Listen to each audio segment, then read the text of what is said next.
Hey, what's going on, guys? This is Dry or Tyler with Team Omni. Wanted to give a deck profile. It's my first time doing something like this on the deck that I've been running the past couple of weeks of the Major League Elestrals, as well as what I've been taking to locals. It's been serving me pretty well in both of those, so yeah, just wanted to go ahead and hop right into things here. Let's start with the main deck here. So this is more of a pure build. So we're going to start with obviously the best Morphrost form. You got your Lycan, triple Chimera, triple Bat, 2 A-Bomb, 1 Terror, triple Indus, and 2 Scorpion. I think the top row is pretty self-explanatory. Again, we would play more of this if we could. These are going to be your main enablers, so this being a 5 is just incredible, and then it's going to be sending your bat to bring back and tag into the guys that you want, as well as drawing cards for advantage.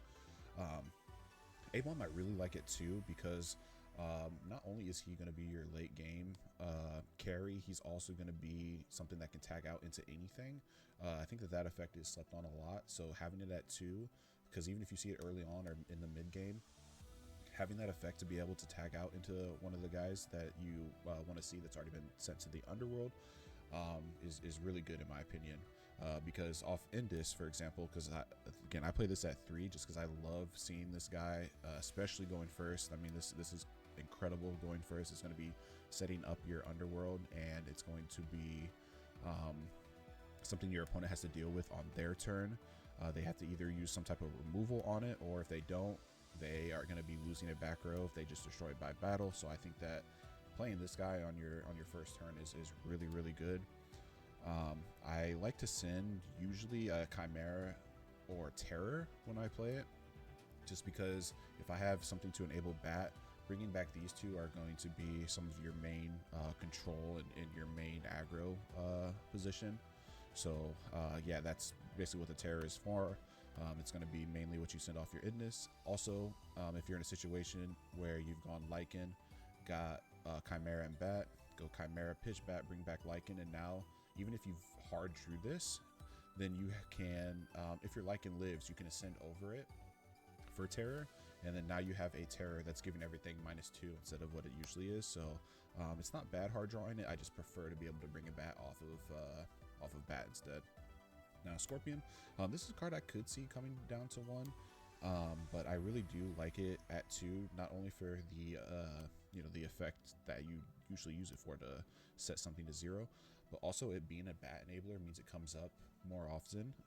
That even if you're not going to be popping something with its effect, or if the minus defense doesn't matter, just it being a Bat enabler means that you're going to be able to tag into something. So I definitely think that playing it at 2 is still very good, even though I could see a world where you take this down to 1. So yeah, that's going to be the Morphrost package here. Again, more of a pure build, but I really like where I'm at with those ratios. To round out the Elestrals though, play the 1 Cryoling, 1 Cryovern.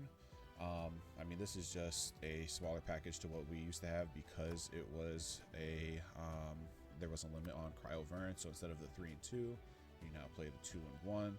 I think that this augments the deck pretty well, because now you have kind of like 2 different insurances with both of the A-Bomb form and the Cryoling to be able to start swinging late game, because sometimes being able to just drop a 7 in the late game is going to be really hard to deal with. So that's going to be the main application for that.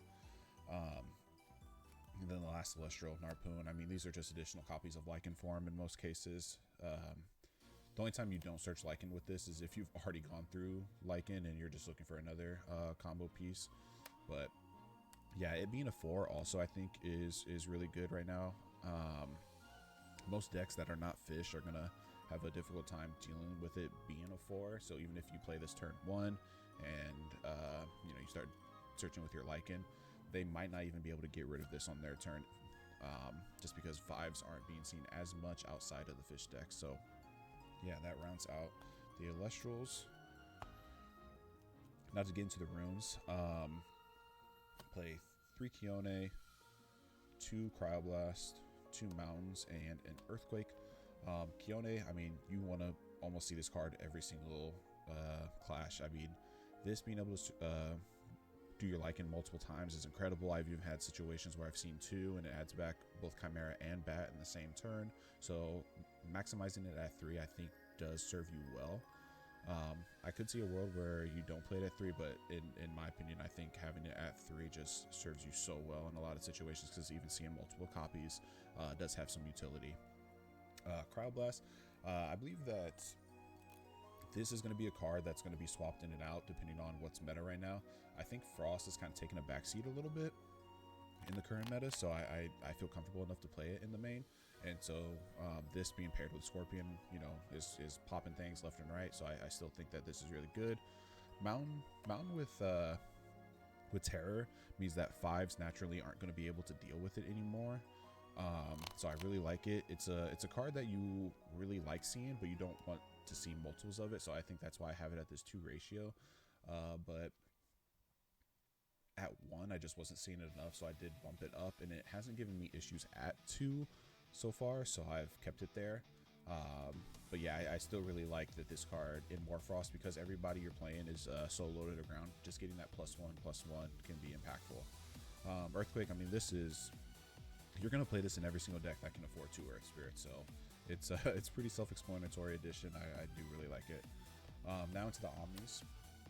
Ambrosia, I think that in a lot of cases this is too slow, but in a deck like this where you are generating advantage between Kione adding stuff back, Lycan adding, Chimera drawing, you can afford to play this card and not feel like it's breaking your hand, or you're not able to keep playing when it gets low, when you get low on resources, because it feels like resources are never truly the issue in this list, or in Morphrost. You feel like you can always play something, so that makes Ambrosia, I think, a little bit better. And then Counter Rune Suite, just the most, you know, general usefulness. PTA, Gorgon, Shield. Gorgons, I mean, this card never comes out. This is, you know, debatably one of the best cards in the entire game. PTA and Shield come out depending on where you're at. I would say in some cases you can side PTA out if you're going second, and Shield you can side out if you're dealing with a more low to the ground deck against things that have like 2 or 3 drops, or somebody's ascending. Shield becomes a lot better against those types of decks. So but universally, I mean, these 3 cards are just, you know, they're good against almost everything, so you don't mind seeing them. Yeah, that's going to be the main deck here. Off to the Spirit deck. So we're playing 3, 6, 9, 12, 15 Frost, 3 Leviathan, 2 Tyratlas. I mean, this is obviously, you know, your Earthquake right here. You play these 2 just because you're on the Earthquake. Leviathan, this is, even though I only play the 3 Harpoons, you're almost always going to be water enchanting your Cryoburn, so having, you know, a few more Leviathans definitely, you know, comes up. And then, you know, you just max out the rest of it on your floor mine. And I haven't had any issues with this this ratio yet, so don't fix it if it ain't broke. And lastly, the side deck. Resting, this comes in basically every game 2, and if they're on a Divine, you probably keep it in for game 3. Being able to just pop something for 1 is just too good. Pandora's Box. This could be a silver bullet against some things, and I think later in certain metas this might be a main deck staple card, but right now I still like it in the side. This is probably the most cuttable card because Lock isn't really prevalent anymore. You still have it here just because it has come up, and Water's still the most played, but yeah, you could probably cut this. Triple Tsunami. I would say that this was actually main deck material before the Water meta. Being able to put everything in defense and then swarm the board with your own Morphrost. I mean, you can go from like a board where your opponent has 2 and 3 Elestrals, you have nothing, to the exact opposite where you summon 2 or 3 of your own and you deal with their entire board. So this card I think is incredible. It's just because of how much water there is, it goes to the side. Then we have the last little ice package here, Frost.